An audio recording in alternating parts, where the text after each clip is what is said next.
Boa, vamos começar falando de Carpenter. Carpintaria. Carpintaria, vamos lá.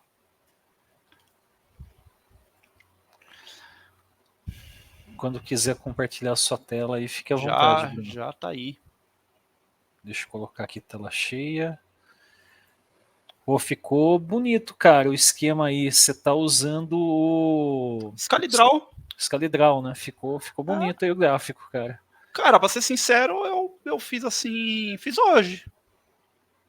Sabe que eu estou usando bastante o Scalidraw para fazer desenhos de arquitetura e o pessoal curte, cara. Ele fica com uma boa aparência, né? Ele me lembra aqueles livros do Java Use a Cabeça, né? Não sei se vocês chegaram a utilizar. Então, sabe o que eu gosto do Scalidraw? Ele passa a sensação que é um desenho em que a gente fez com alguém. Então, geralmente, quando eu também faço desenho de arquitetura nele, que aqui, ó, eu tô mostrando só uma parte, mas se a gente pegar todo o meu Scalidraw, ó, tá vendo? E isso daqui eu vou desenhando com os times, com a galera. Sim. E aí eu sempre desenho e ele me passa aquela sensação de... ele não é um desenho final, então toda vez que eu preciso passar um desenho mais profissional para o cliente, eu chego e monto ele em alguma ferramenta. Mas ele, de forma colaborativa, eu acho que ele é bem intuitivo, sabe? De ficar desenhando, colocando, ele dá aquela sensação de um rascunho, sabe? Sim. Eu E gosto muito dele. uma coisa que eu acho legal dele também é que tem extensão para VS Code, né? Uhum. Eu já usei e funciona muito bem, pessoal. E por que eu gosto também de usar o VS Code com Draw.io e com Scalidraw e também com o Mermaid, né? Por que eu gosto? Porque você gera os artefatos, os arquivos, os diagramas e você versiona isso, né? Então, eu já me aconteceu de ter diagramas que fulano desenhou no Draw.io na internet, fulano saiu da empresa, e aí, cadê o diagrama, né? Toda vez que eu preciso passar um e-mail, aí eu tiro daqui. Enfim, aqui só fica rascunho mesmo.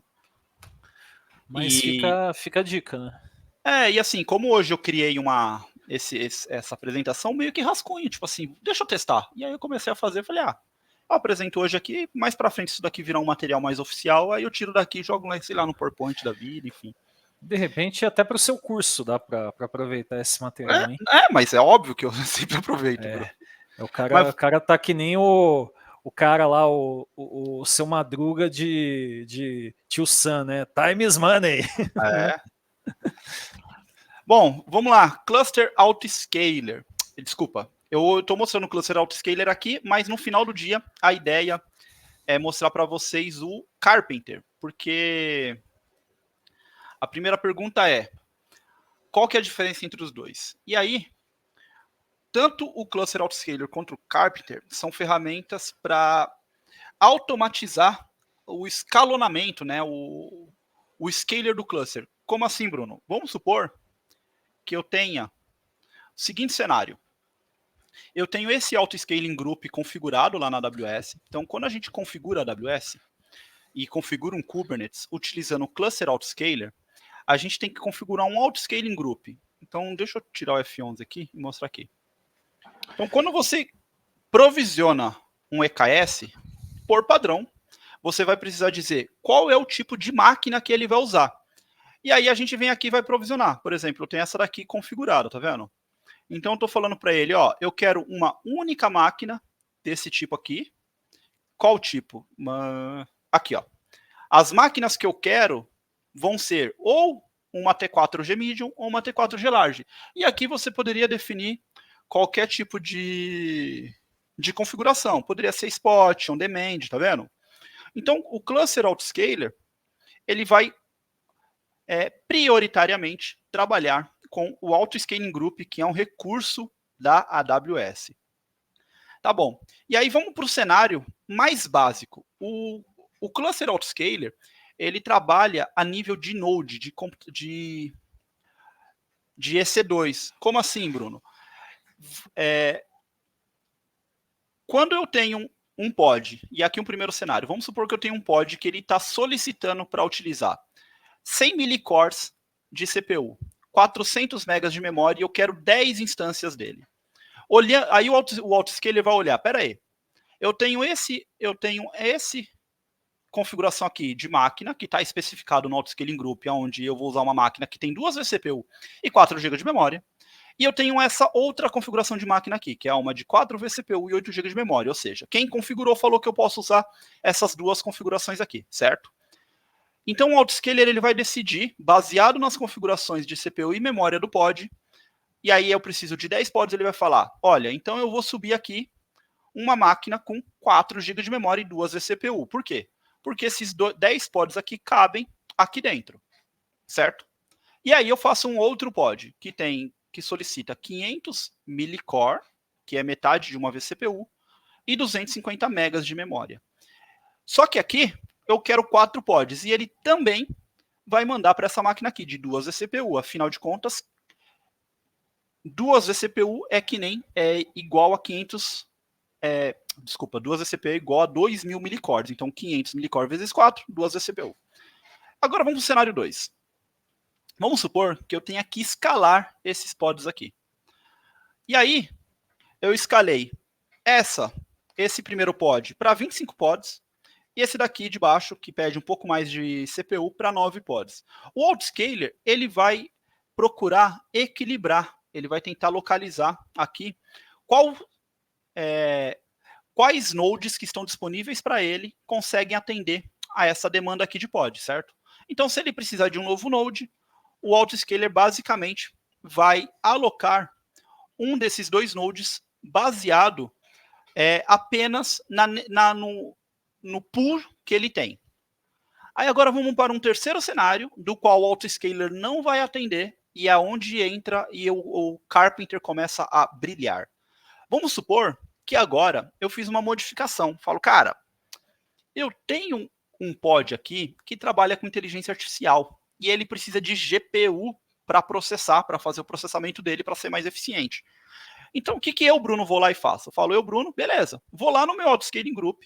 Além desses 2 que eu já tinha, eu adiciono uma terceira configuração de autoscaling, que é um que tenha 4 GPU. Ou seja, eu venho aqui no autoscaling, no tipo de EC2 da Amazon, busco aquela que tenha uma GPU, não sei se eu vou conseguir achar aqui, ó, achei.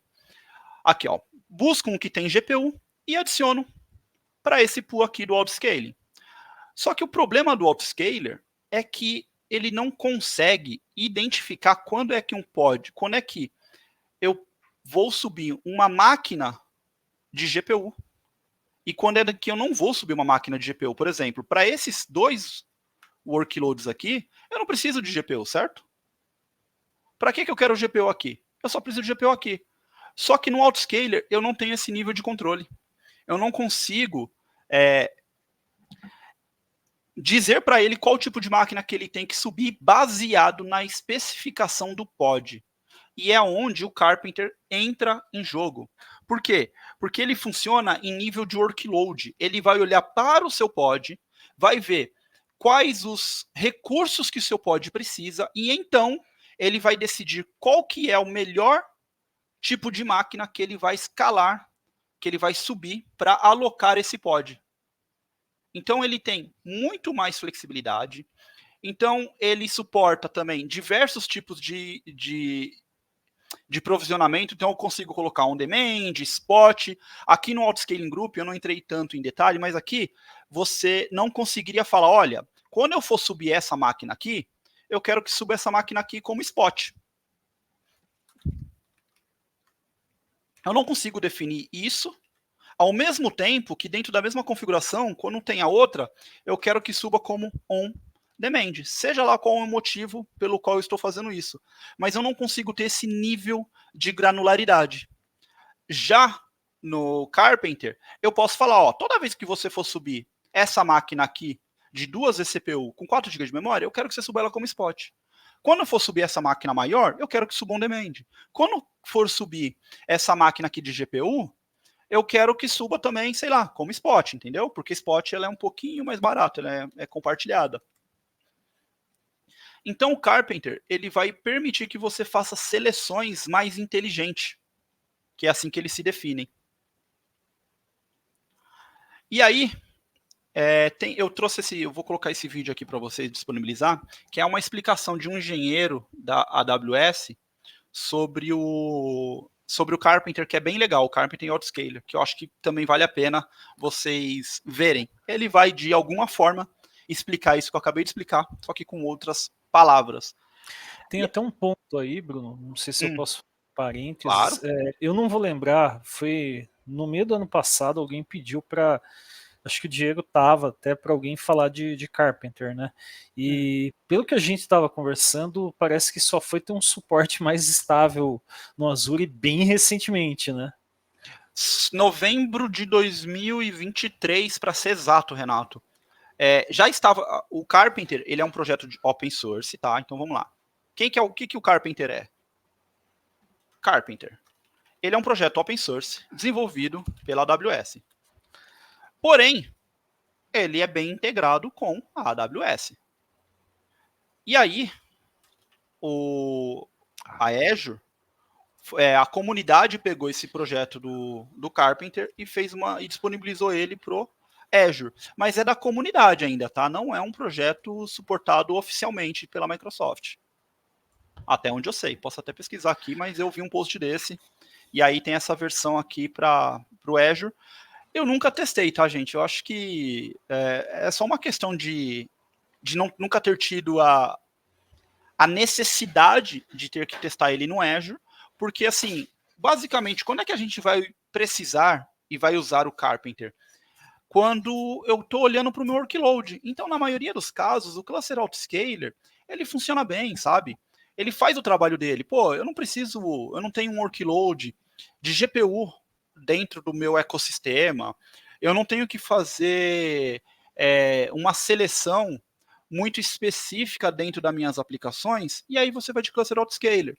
Mas acontece de você ter um time que, poxa, eu tenho um processo aqui que usa 64 GB de memória. Então, nesse caso, eu quero que o Carpenter suba uma máquina com 64 GB de memória, que é um exemplo que eu vou até mostrar aqui para vocês. Então, você consegue ser um pouco mais inteligente para usar Carpenter, baseado nos pods. Agora, se no dia a dia você não tem essa necessidade de máquina A para fazer processo A, máquina B para fazer processo B, e tanto fez, tanto faz a máquina que subiu, porque o seu workload é uma API, vai consumir ali uma informação no banco, devolver para o usuário, aí você vai de cluster, você vai com cluster autoscaler, que funciona bem, você não precisa entrar nas complexidades de adicionar e configurar um Carpenter, porque configurar ele não é tão simples quanto um autoscaler, sacou? Principalmente no Azure, o Diego tá aí para me ajudar. Pô, cara, no Azure, para você configurar o autoscaler, você vai lá no painel do seu node pool, cara, e habilita o autoscaler, que é com um botão. Então, assim, para que eu vou adicionar complexidade no meu ecossistema se eu não preciso usar? Next finish, habilitar. Exato. Assim. Aí você vai no velho negócio de usabilidade da Microsoft, né? Em várias coisas da nuvem, a Microsoft abstrai bastante coisa e facilita demais a vida. Né? Cara, é muito simples configurar o autoscaler, tanto na AWS quanto no Azure, então, não precisa nem se falar, porque no Azure é literalmente no painel, você vai lá e clica e ele passa a funcionar. Então, assim, o Carpenter ele tem um cenário para ser utilizado. Claro que é assim, tem outros motivos no sentido de na AWS, poxa, no dia a dia a gente percebe que o autoscaler ele tem uns probleminhas. Por exemplo, poxa, eu subi 200 pods da minha aplicação. Cara, na hora de desescalar, poxa, de vez em quando o autoscaler engasga, ele não desescala todos os nós. E aí, quando a gente põe o Carpenter para rodar nesse mesmo ambiente, a gente percebe que o Carpenter funciona melhor. Então, assim, no dia a dia, a gente percebe que o Carpenter funciona um pouco melhor que o autoscaler, até para as coisas básicas. Mas é muito de quem está no dia a dia. De maneira geral, na hora da decisão e da configuração, o autoscaler, para 90% dos casos, vai trabalhar melhor e vai trabalhar bem, tá? É casos muito específicos e ambientes de sei lá, vamos colocar com mais complexidade, com workloads mais variáveis, aí a gente percebe o Carpenter funcionando um pouco melhor. Bom, agora vamos a uma demo. Deixa eu ver. Não tá aparecendo minha telinha. Deixa eu parar de compartilhar e compartilhar de novo a tela. Tava na sua tela do... Como que fala? Do Excalibur. Mas eu já tava mostrando o console. Ah, beleza. Você já está aí no nosso amigo K9S. Vamos lá. Então, primeira coisa aqui, deixa eu abrir isso aqui e mostrar para vocês a seguinte situação. Vamos lá. Eu quero subir uma aplicação, tá? Do Whoemai. Deixa eu só gerar o template dela para a gente bater um papo mais legal.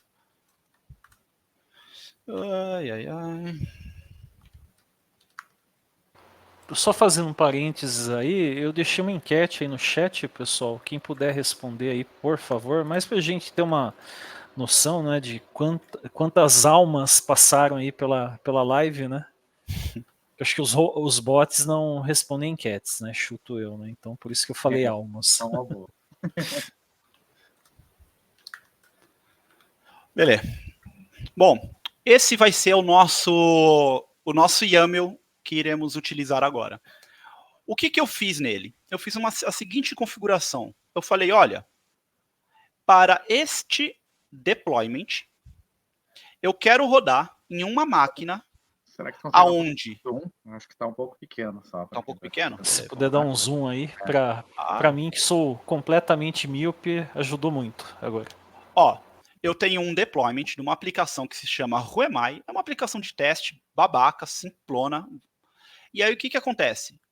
Eu estou falando assim, ó, para esta aplicação, eu defini uma label. Eu falo, olha, eu quero uma afinidade do Node Affinity, daí eu quero um required, ou seja, eu só vou subir esse deployment em uma máquina aonde tenha a tag nela, a tag não, né? Tenha a label nela, que chamada assim, User Defined Label, Workload Type, tem que ser CPU bound.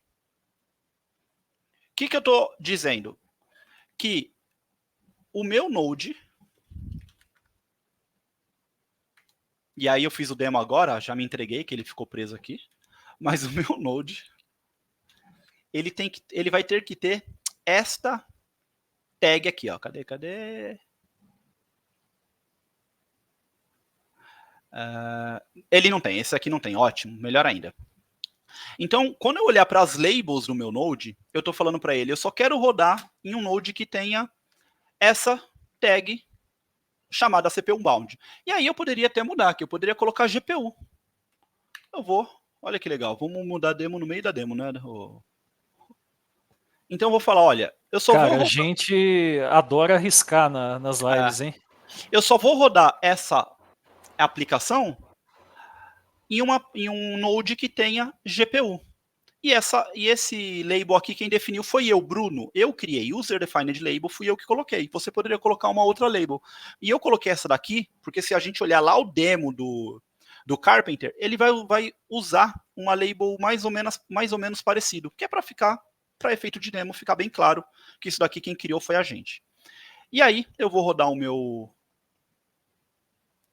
Terraform e vou adicionar esse Helm aqui, ó. Who am I? E aí vamos ver o que vai acontecer. Olha que interessante.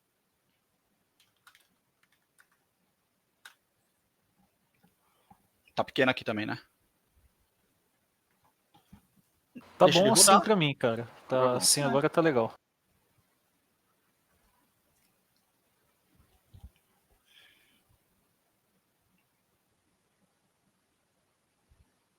Deixa rodar aqui, calma aí. Eu não lembro se eu configurei aqui o meu Terraform antes de começar. Mas vamos lá.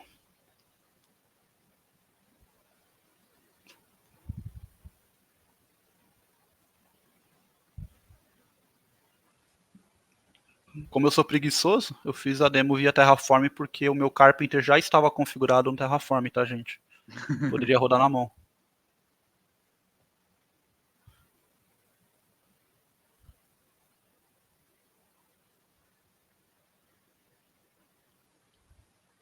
Poderia dar um Helm? Poderia, vamos lá. E aí eu vou adicionar aqui a aplicação do Remai. Aí ele vai instalar e a gente vai vir aqui em Deployment.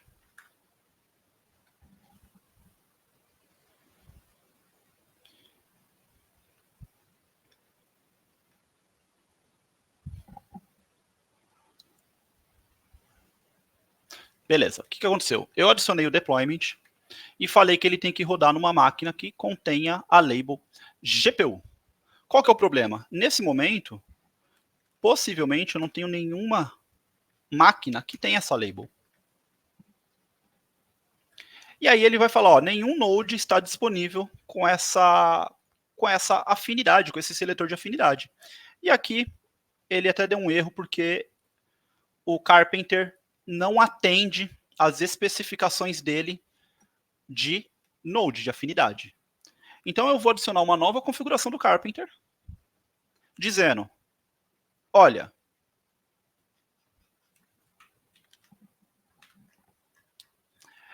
eu estou adicionando uma nova configuração, um novo node pool do Carpenter, dizendo assim, olha, quando um pod tiver essa necessidade aqui, do tipo GPU bound, eu vou subir um node, né, uma EC2, que seja do tipo T3A medium ou T3A large. Quais outras configurações que eu poderia fazer? A gente pode vir no site do Carpenter. Eu estava com ele aberto aqui, ó. Aqui.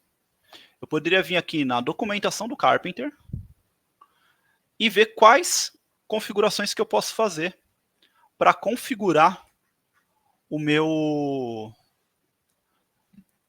seletor. E aí eu posso fazer uma query em quais máquinas. E aqui eu falei que eu quero subir ou nessa T3A large ou T3A medium. Mas a gente pode usar outros seletores para ser mais expressivo. Eu quero que o tipo de máquina seja spot, mas eu poderia aqui colocar também um on demand. Mas como eu não quero pagar on demand, eu vou ficar no spot. E aí ele vai verificar. Quando o pod tiver essa necessidade, ele vai fazer essa busca aqui por máquina. E aí eu vou rodar o Terraform novamente. Agora, aplicando uma nova configuração de node pool do Carpenter.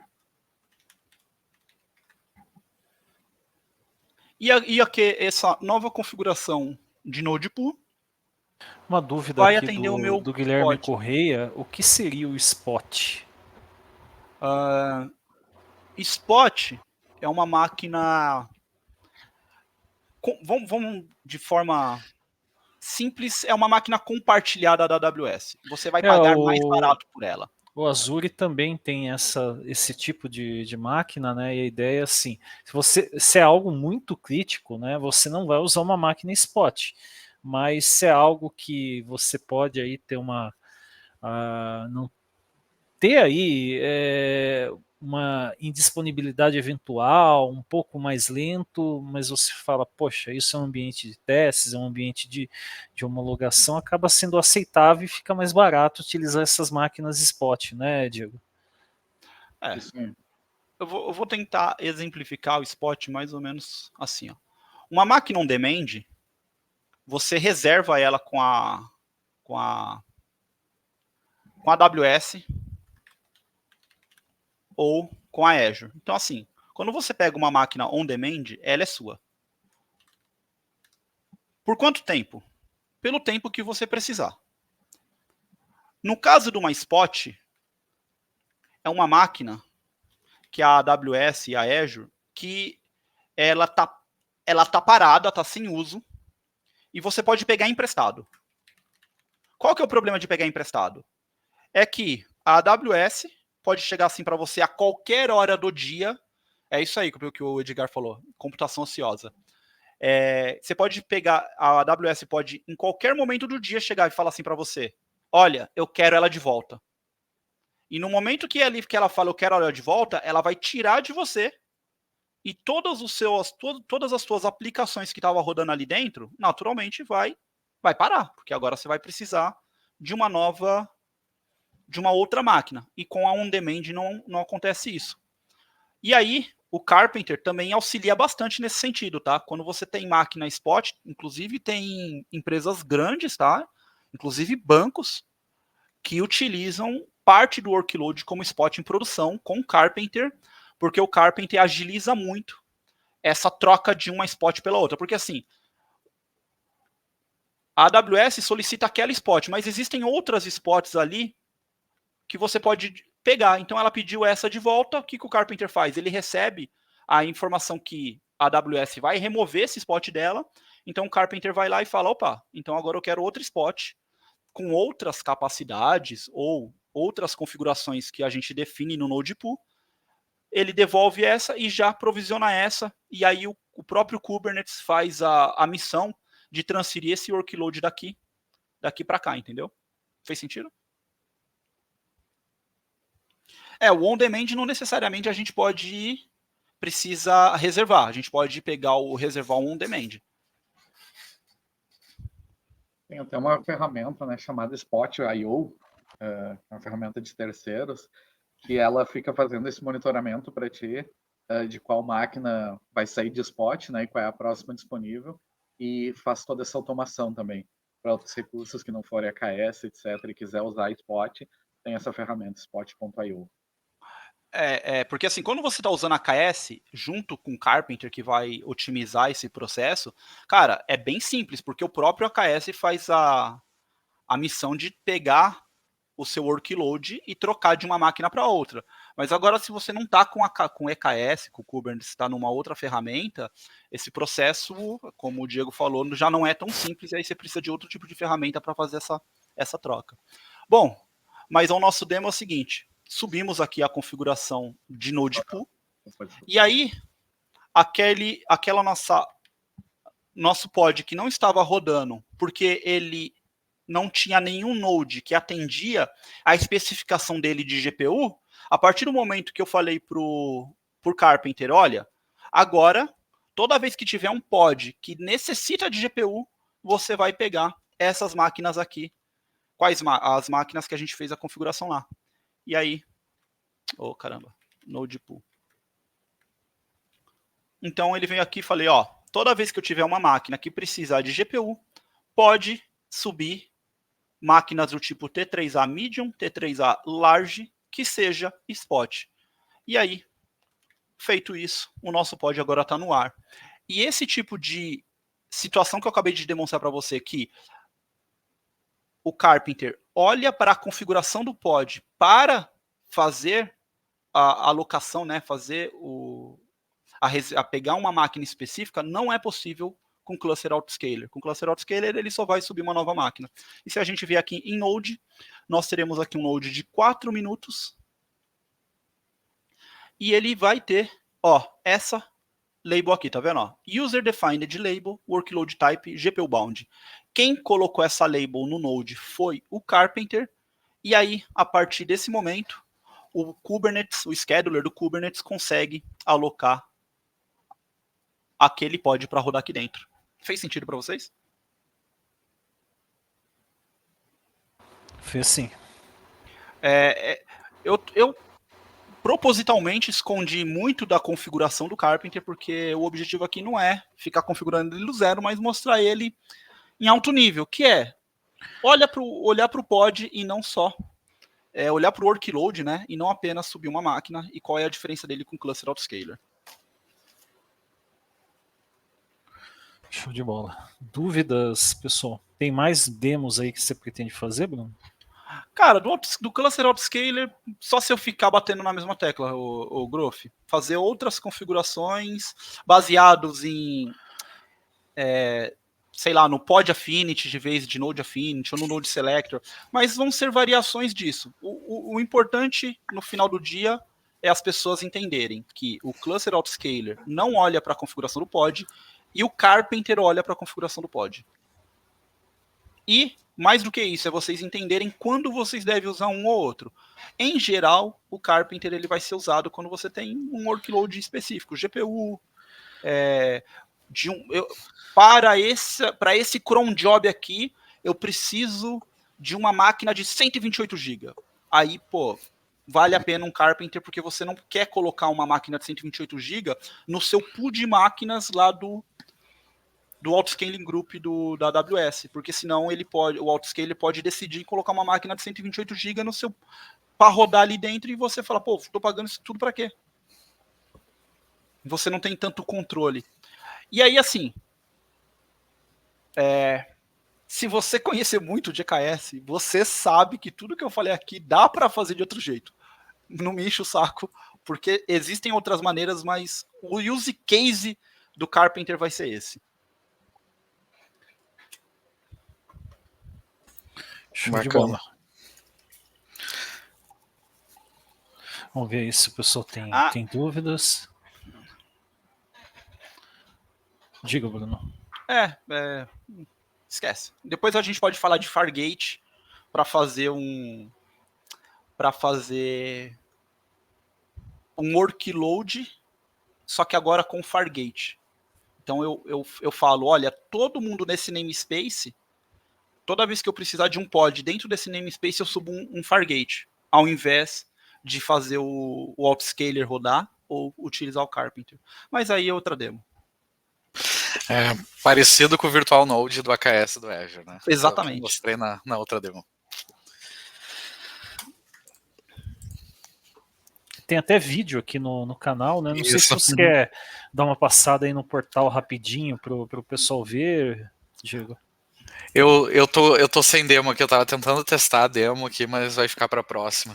Deixei pra última hora. Cara, eu recentemente fiz uma POC em que eu falei, deixei durante um mês dois pods rodando no Fargate, que seria equivalente ao Virtual Node. Porque na minha cabeça era baratinho, né? do AWS System me ferrei. Era mais fácil ter subido um Node e com muito mais... rodado muito mais pod lá dentro do que usado com Fargate. Me ferrei. Tomei uma pauladinha. Eu digo que eu uso o Virtual Node quando a gente precisa por pouco tempo e precisa escalar de uma maneira mais rápida que esperar um nó subir, né? Então, nesses casos, eu uso a temporária e depois derrubo, para não ter essas surpresas, né? Tá bom, eu vou arriscar aqui, gente. Eu não tô preparado, mas eu vou arriscar. Eu vou compartilhar a tela aqui e vou mostrar esse do Fargate. Eu tava tentando preparar uma demo aqui, mas não adianta eu mostrar o depois sem mostrar o antes, e o antes vai demorar um pouquinho, então...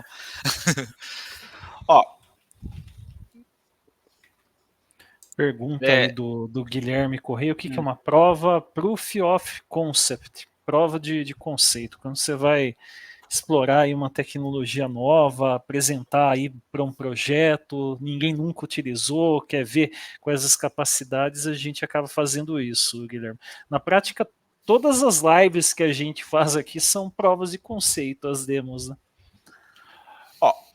Quando você configura um EKS... Tem uma dúvida aqui, posso ler? Pode, por favor. Do Manrique Pereira. Se um nó spot é solicitado de volta pela AWS, os pods que estão nele serão drenados somente quando o novo nó spot ficar pronto ou é drenado imediatamente? Não, boa pergunta. O que acontece por baixo do pano, o Manrique, né, o nome dele, é o seguinte, a AWS, ela te informa. Então ela vai fazer tipo vai mandar um evento ali no CloudWatch dizendo, olha, essa máquina daqui 1 minuto vai ser retirada de você.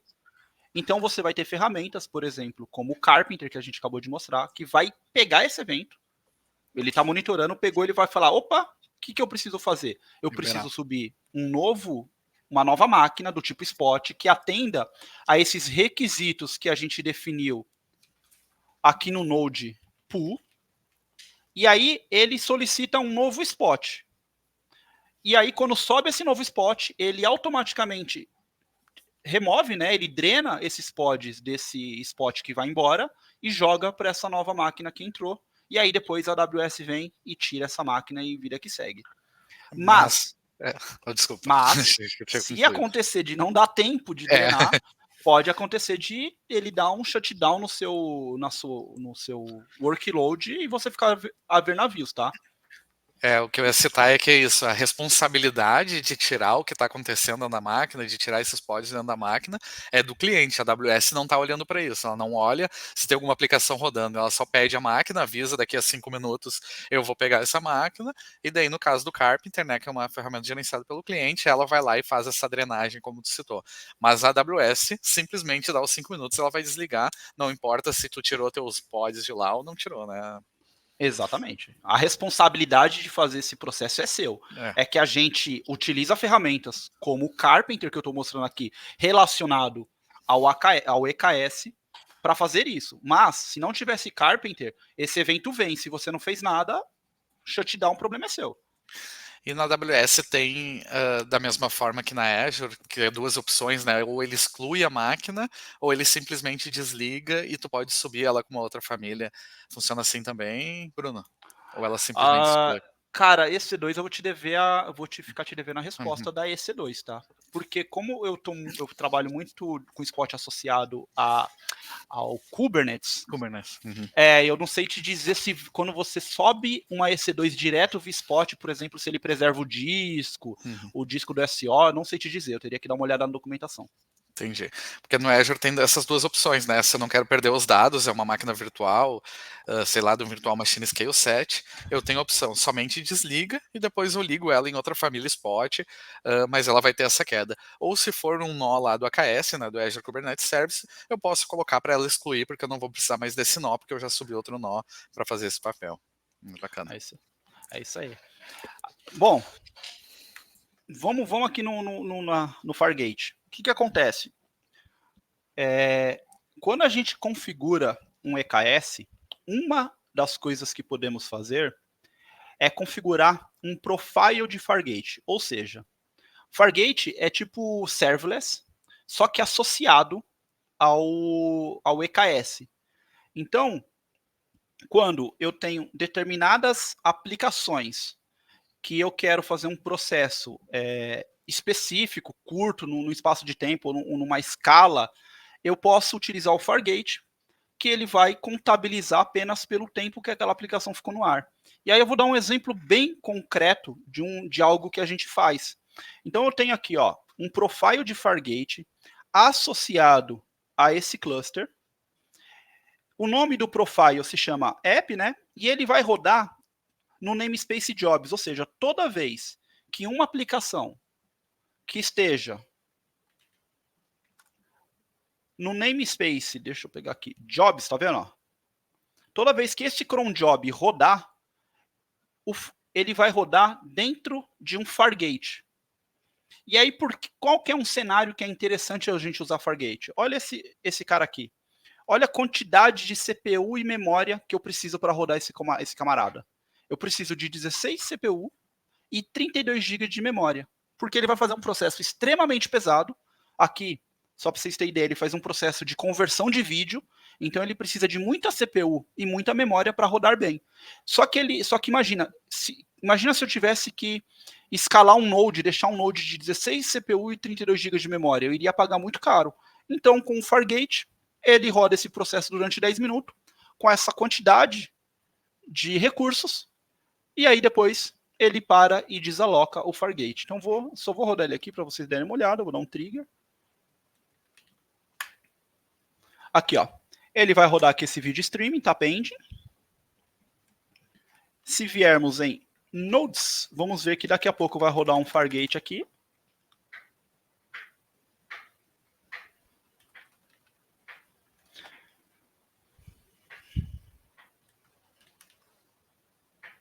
Vamos lá.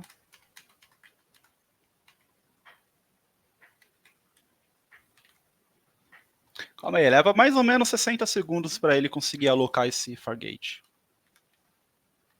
Ah lá. Temos um Fargate agora, tá vendo? Ele é uma instância serverless associado ao EKS, que ele tem memória, acredite. Pessoal, memória, só um minutinho, eu já volto aí, beleza? Beleza. E aqui, os recursos que ele alocou são 32 GB, 16 CPU, vCPU. E aí esse pod está rodando dentro de um Fargate, com uma capacidade de processamento muito maior durante um espaço pequeno. Aí, ó, fez o serviço dele, 83,5 segundos, desalocou, pronto, resolvido. E aí, em questão de custo, ele é muito mais barato do que se eu tivesse que alocar uma máquina com a mesma capacidade. Então, muito similar, né, ao Virtual Nodes lá do Azure, nós temos os profiles Fargate, que a gente consegue associar ao EKS. Fora o tempo de startup, né? Para ele subir, né? Levou aí 60, não levou 60 segundos. Para subir um nó novo ali vai levar mais de 1 minuto, né? Vai levar mais tempo. Vai levar mais. Isso, em geral vai levar mais tempo. É que você tem algumas configurações, como as Boro Rocket hoje em dia, o Diego, que elas são. Que elas também são mais rápidas. Não sei se elas levam 1 minuto para subir uma Boro Rocket, ela é bem rápida.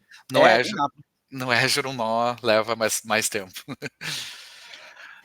A gente podia até fazer o teste, mas uma Boro Rocket hoje, ela é mais rápida para subir. Só para vocês entenderem, a Boro Rocket é um sistema operacional da Amazon otimizada para rodar containers. Aí, ó, o Manrank Pereira, 40 segundos. É isso aí, é bem rápido. Então, no Azure, e no passado, vamos lá. No passado, era uma verdade. A gente ia para o Fargate, porque ele era muito mais rápido de startup. Mas aí a AWS veio com o Boro Rocket, sei lá, 1 ano, 2 anos atrás, e aí empatou esse tempo com o Fargate. Beleza. Eu vou escalar um nó num AKS que eu tenho aqui só para ver quanto tempo leva um nó no Azure para estar disponível. Aproveitar e fazer esse teste aqui em paralelo. Tem umas dúvidas aí. O Edgar Brabo, no caso, fazer Fargate subir em vez do autoscaling fica mais barato? Aqui você tem que fazer o equilíbrio. Eu posso até mostrar a calculadora AWS, que assim, quando você precisa de um processo muito específico, que precisa de muita memória, por exemplo, cara, subir no Fargate, em geral, vai ser mais simples e mais barato. Quando quando você faz isso via autoscaler, primeiro que você vai ter um problema. O autoscaler, você não vai conseguir definir quando sobe uma máquina de 32 GB e quando sobe uma máquina de 4 GB. A não ser, é claro, que você faça esse tipo de configuração via Fargate, via Carpenter. Mas aí é simplicidade. Pô, não vou configurar um Carpenter. Cara, para esses cron job, para esses pods aqui, quando eles forem subir, vai via Fargate, ele faz um processo rápido durante um tempo e depois morre e funciona bem. É que assim, se vocês perceberem, tanto essa estratégia do Fargate em um namespace específico, quanto utilizar o Carpenter para fazer esse mesmo processo, cara, no final do dia funciona os dois lados. Então, ó, legal. No meu caso, o Fargate está subindo todo o meu cluster de uma vez. É que assim, eu não sei quanto você está pagando. Eu arrisco a dizer que se você está colocando o Kubesystem para rodar dentro de um Fargate, no final do dia ele vai sair mais caro do que se você alocasse uma máquina spot, por exemplo, para rodar essa carga principal, tipo Core DNS, esse tipo de coisa no seu cluster.